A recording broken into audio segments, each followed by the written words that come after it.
A lot of young people have been embracing some very innovative approaches towards doing business. And this afternoon, I want to bring to you a gentleman who is set to be the next millionaire, if I may say so. And that is Mutaitha Mbabu, who is a founder of Cloud9. Many thanks for joining us this afternoon. Thank you for having me. Well, I say you're actually poised to be the next millionaire because you did take part in the KCB Lounge Den program where you were able to pitch and convinced one of the lions. And if I'm not wrong, you secured... Two, actually. You actually convinced two of them and you secured 7.5 million in terms of financing. Perhaps talk to us about what your product or company is all about. Okay, so we run a company by the name Cloud9 Experiences, and we're an online retailer of fun, leisure things to do. So currently we're based in Kenya, but we sell experiences in Kenya and South Africa. All right. Yes. How is what's the significance of you getting this extra push in your business now that investors have put in some money or are planning to put in some money?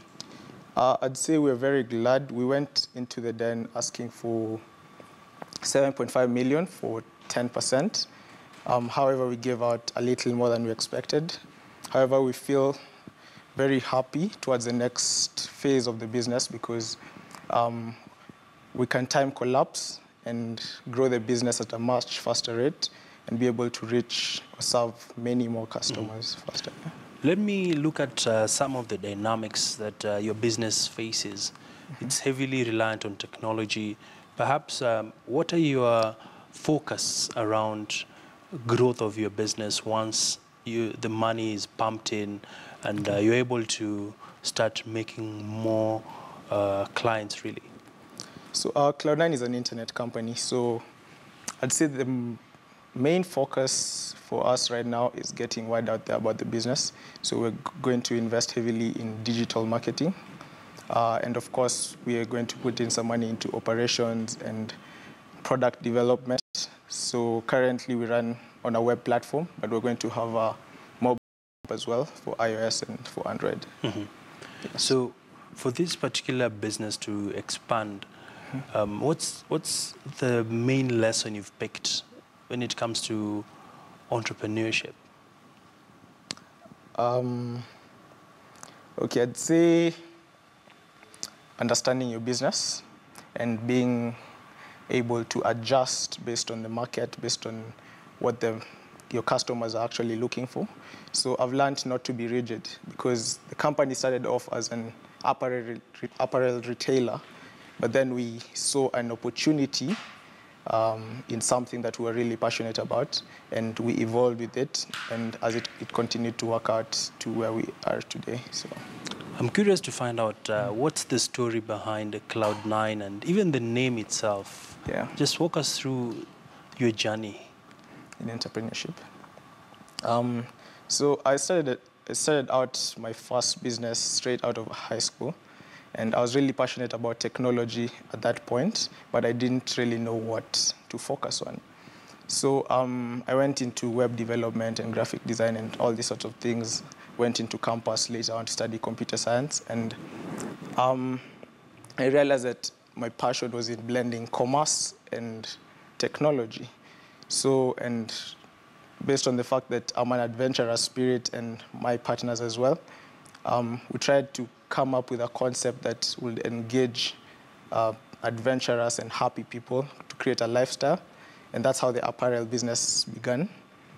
Later on, as we were... So you used to sell a lot of merchandise and clothing, yeah? Yes, that's how we started out in our first year. Then going on to our second year, we realized that we'd planned for getaways, fun things to do all the time in the evening or during the weekend.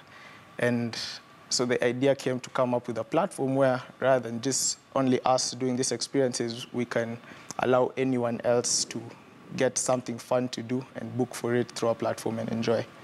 So that's how the idea came into life. So you've been able to transition from a company that you guys thought about while in campus, and right now it's headed towards a better destiny. Yeah. And what's the defining factor around e-commerce? And there's still the perception of people being not paying over the internet. Yeah. How do you navigate through these challenges? Okay, I'd say yes, that's true. In Africa, that's one of the major challenges. People haven't fully embraced online trade. However, there's been a lot of people coming in, the likes of Jumia and other companies like Uber, OLX. OLX, that have heavily marketed and educated the market about this. And now that it's working, it gives an opportunity to many more startups who are in the space to be able to use the same platform. All right. Yeah. And if you were to value your company, how much is it worth now, and where do you want to see it in the next, say, 5 years? Okay, of course, based on the valuation at the den, with an investment of 7.5 million for 25%, I guess that values us at about 30 million Kenya shillings. Come again? I'm saying with the investment that we got using the valuation that we got at the den, 7.5 million Kenya shillings for 25% gives us a valuation of about 30 million Kenya shillings. And we intend to grow our revenues like 300% in the next year or so. So I feel we'll be headed for quite some good numbers, yeah. All right. And what's your message really to young entrepreneurs who are starting off out there? Some of them make their first million and they say it's time to go for holiday in Mombasa, Zanzibar, Johannesburg. How do you discipline yourself once you start making the millions? Okay, so I think it's about patience. So once you really understand what it will take for your business to get to the next level, you really have to be patient and put in the work and the time and the money, or all the resources that you have into your business. What I'd like to urge upcoming entrepreneurs is, number one, to look at the challenges that are facing Africa today and see the solutions that they can create around them. Then number two is, of course, not to be afraid to fail, because you will fail once, fail twice, but the more you fail, the more you learn. And I just urge them to fail fast, then they can learn from it and move on